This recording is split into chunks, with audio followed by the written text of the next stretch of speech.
All right. On today's video, I want to talk about what you should do if you do not hit your Kickstarter goal. And, in a lot of communities and a lot of places on Twitter, a lot of places that you go out there, you can see a lot of creators that they hit their goal and then they give it up.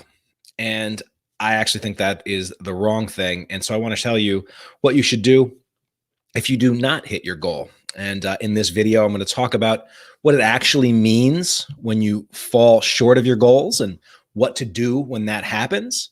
I'm also going to talk about how to stop the cycle of goal failure and abandonment. And we'll talk briefly about the fast lane to actually hitting your goals on a consistent basis. Hey, everybody. Hope you're having an awesome morning. I hope you're well. I hope you're safe. I hope mentally, physically, emotionally, you're doing as best you can today. And I hope you have a positive mindset going forward, because I want to share some stuff that I hope will be useful to you in these times now and definitely useful in the future. My name is Tyler James. I'm the publisher of Comics Tribe, which is a comics and graphic novel and children's book imprint. And I'm also the founder of Comics Launch, where we focus on saving comic creators from disappointing Kickstarter launches. And so I really want to address the big challenge that many creators face. In fact, most creators that launch will face at one point or another when they do launch projects on Kickstarter. And that's the challenge of falling short of your goal. And I want to just begin this with a story. I was on the Twitter feeds the other day, which is honestly something that I try not to do too much of because it's rarely productive or positive. Most of my Twitter time I actually just spend in a back channel chatting with other Comics Tribe creators or other people that light me up and inspire me, rather than seeing what people are complaining about on the feed. But I got pulled in. A friend of mine was looking for advice on something that I knew I had the answer for him, because I've been at this game for a while. He was asking a printing question. I printed hundreds of thousands of books over the past decade or so I could answer that. But in jumping into that thread, someone else had replied and was basically like, you probably shouldn't bother with Kickstarter. And he was sharing his frustration with his own Kickstarter. And, he basically talked about how he launched his crowdfunding project and unfortunately only got 7 backers through the launch. And as a result, fell short of his Kickstarter funding goal. So project did not move forward. He did not get any funding. He was not on the hook to deliver on anything, but the project just didn't move forward.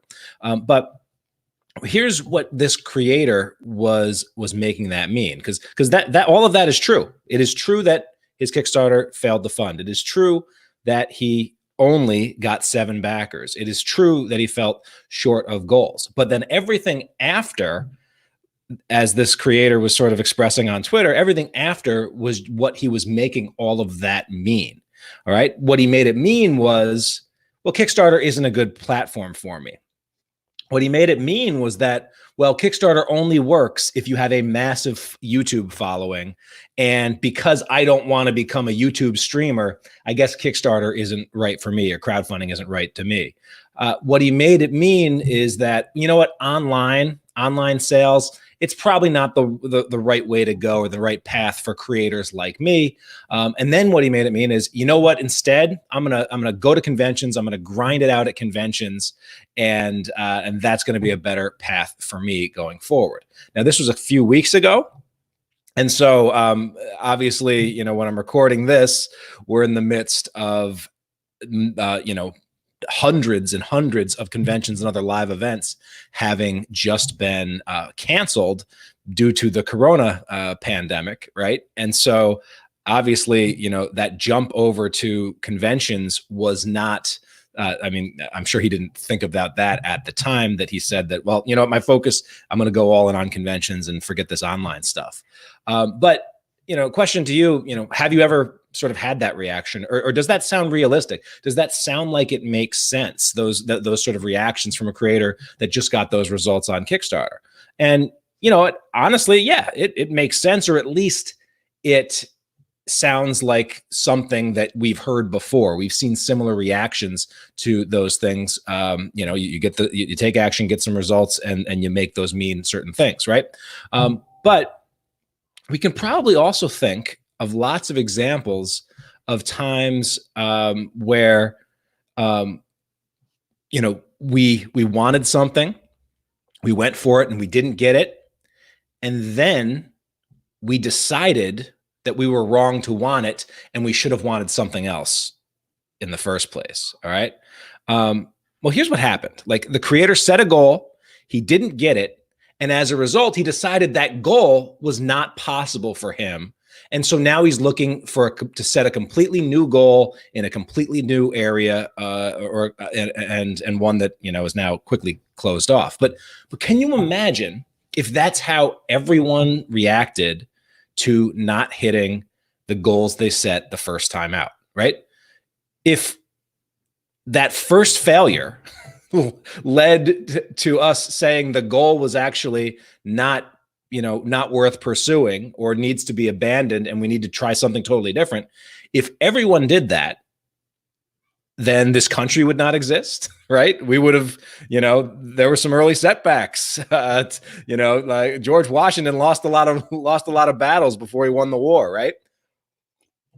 What else wouldn't exist? This light bulb that's shining on me right here would not exist because, famously, Thomas Edison tried, hundreds and hundreds, if not thousands, of filaments before he found something that actually worked. Kickstarter certainly would not exist because the first iteration of the platform was not that great. There was you wouldn't even recognize the first iteration of Kickstarter compared to where it is today. And most of the projects that launched, failed pretty badly. And it was a while before people started to crack the code on Kickstarter and before enough people trusted it as a platform so that, backers would then be funding projects every single day. But, for this creator who was on Twitter, who, switched that focus, right? Gave up that goal, abandoned, decided Kickstarter was not right for him because he didn't get the result he was looking for. Well, he's going to spend the next year, he said he was going to get in conventions game. Well, now he might, if that was his plan, now he might be telling himself, well, I guess I'll wait a year or 18 months or 2 years, and then maybe I'll get in the convention games once they all start coming back after this whole pandemic thing is over, right? But what else he might be doing is he might be spending time working on his book, might be spending money on books. Like if you were doing the convention game, you would be working on your book. You'd be, putting a lot of money into your books and prints and postcards. You'd be buying a table. You'd be traveling. You'd be doing hotels. You'd go to that convention. But even if in regular times, if that creator did that, he'd probably find that he was going to actually go and do that convention. And guess what? He'd probably lose money at that show because most creators do not break even on their first comic convention. Raise your hands if you didn't break even on your very first comic convention, or raise your hands if that first convention was not the sales spectacular that you were hoping to. Now, I've worked with some creators that blow it out their first con because they're super prepared for it and they're ready, and it just happens to be a great show. But for most creators, it takes a while to really crack the code at conventions as well. And so, but for a creator like this, if the past predicts the future and he finally gives conventions a try and gets that initial result, then the story he's going to tell himself is, conventions, they must not be right for creators like me. It's probably better to maybe grind it out the webcomic route for the next year, and so on and so on and so on. He'll keep changing the goalpost wildly. And it turns out, though, that the goal was not the problem. And so the goal was actually the wrong thing for him to give up on. And so what I want to say to you is that if you don't hit your Kickstarter goal, or you don't hit any goal, do not jump and immediately give up your goal. The goal is probably right. What is rare that we have the first time when we go after a goal, it's rare that we have, especially if it's a goal that we've never achieved before, It's rare that we have the strategy, know the path, know all the actions, all the steps, etc., required to achieve that goal. And it cracks me up when comic creators especially exhibit this kind of behavior of set a goal, go for it, don't get it, get upset, change, stop, fail, retreat, retract, get smaller, right? It cracks me up when comic creators do this because it's almost like we haven't been paying attention to any of the source material that we have been consuming like addicts since we first discovered comics and comic book movies. Like, take literally any Marvel movie or, any movie period, like, the Avengers, right? Remember that time when Thanos wiped out half the galaxy and all the Avengers just accepted it as the way it was supposed to be and decided that they were wrong for wanting to stop Thanos in the first place, and that Thanos was totally right, and that's just how it is? No, you don't remember that because that's not what happened.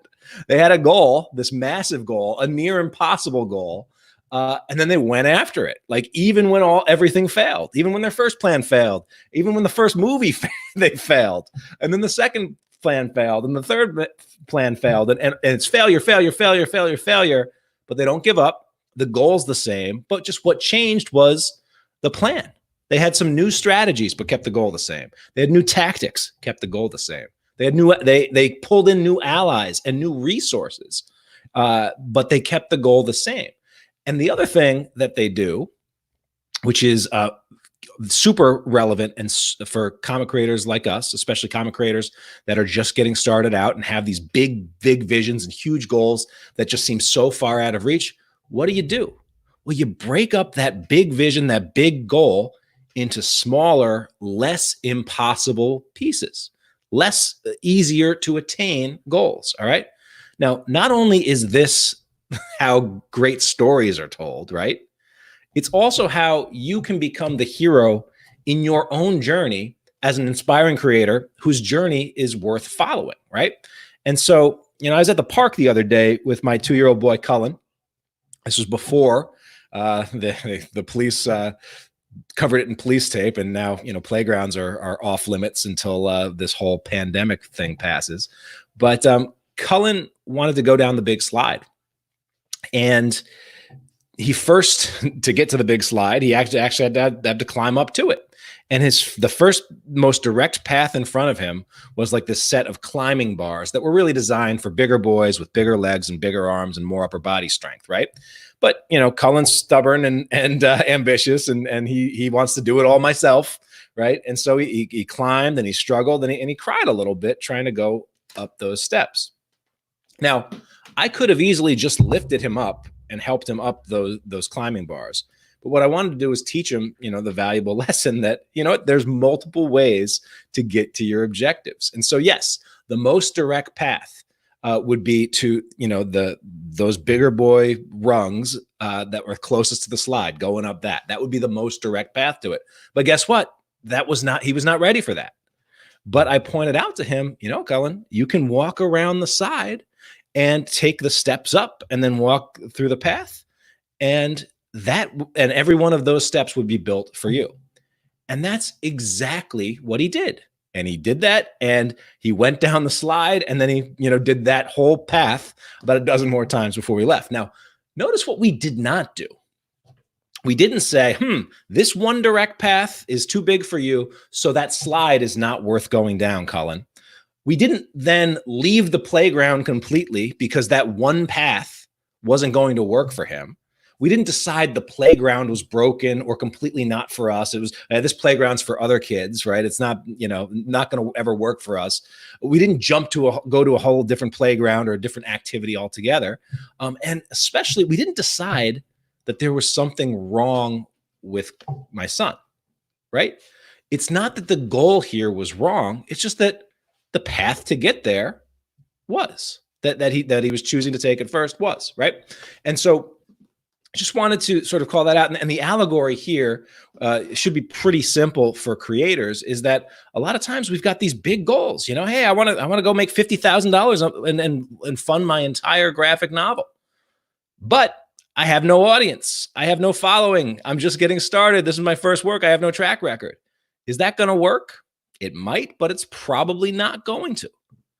But that doesn't mean that that's the only way to get there. And there are a lot of creators that I've been working with for a few years now that have now raised, 25, 30, 40, 50, 75 more thousands of dollars on Kickstarter by stacking small win after small win after small win. All right. And so the last thing that I want to say is if you have a goal, if you have a goal that's in your heart, then I really do believe that that goal is there for a reason. And I also believe that you would not have that goal in your heart if it would not actually be possible for you to achieve it.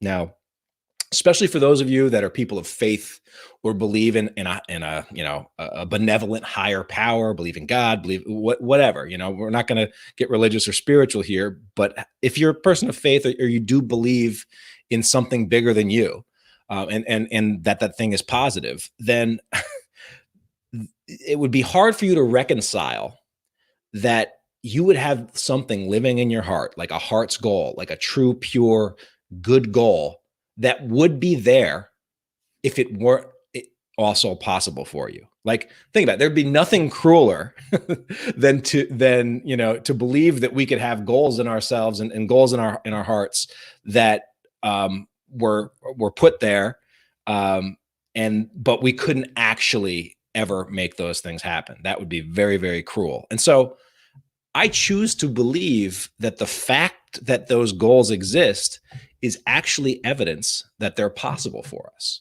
All right. Now, it just might not, in fact, it almost definitely won't be a direct route to achieving those goals. Like the path that I've taken over these past decade or so, like I couldn't have written this. I couldn't. There were a lot of turns and a lot of setbacks and a lot of things that didn't work the first time out that I had to figure out. But that's what a great story is all about. Like any great story that you're going to write, your own story is going to have roadblocks and obstacles and pain and some frustration. But there's also going to be some surprising discoveries along the way, some adventures you're going to have, a lot of fun. You're probably going to meet people along the way. You're probably going to need some help and some mentors and some resources and some skills that you don't currently have now. But to get to where you want to go, which is someplace that you've never been, you're going to need to pick those things up along the way on your journey. Why? Well, because that's what makes a great story. And life is nothing but a great story. All right. Now, the fast lane to achieving your goals as fast as possible that I've found, and whenever I'm trying to achieve something that I've never done before, I'm looking, one, is there a roadmap out there? Is there a proven A to Z, turn-by-turn directions, GP, global positioning system, map-by-map instruction manual out there that I can follow to get to where I want to go? If there is, I'm going to use that rather than try to just start walking in a direction and hope it's the right direction. The second thing is there a guide? Is there someone who has taken that map, followed that roadmap, has made the map in some cases, that's done this many, many times, seen all of the mistakes, missteps, wrong turns, made a bunch of those himself, and has also taught this or guided this to others and knows that journey inside and out? Can I find a guide or a mentor or something to help me in this on that journey? And then the third thing is, can I do this with a tribe? Can I do this with a class? Can I do this with another group of people that are on the same journey, have the same goals, same vision, and will just provide support, accountability, shoulder to lean on, other brains to learn from, other experiences to draw from? Those are the three things that I'm looking for whenever I'm trying to achieve something I haven't done before. Is there a map? Is there a guide? And can I go with the tribe? And so there are things in my own creative business that I have all of, like I'm trying to do that I've never done before. I have all of those three in place and I'm learning from them. And likewise, that's also how I structure all of my Comics Launch Pro programs. It's how every truly life and business changing educational program that I've ever been a part of or invested in has been structured. And I also do believe that, now is the time to invest in those things. But one thing that I will never tell you to do, and I will never tell the people that I coach to do, And I won't let anyone tell me to do is to give up on my goals, even if I don't hit them the first, second, third, fifth, whatever. I won't give up on them. I won't tell you to give up on them either. Because they wouldn't be in me and they wouldn't be in you if they weren't possible. All right. So thanks so much for spending a little time with me today. Hope that helps. And I can't wait to see what you launch next.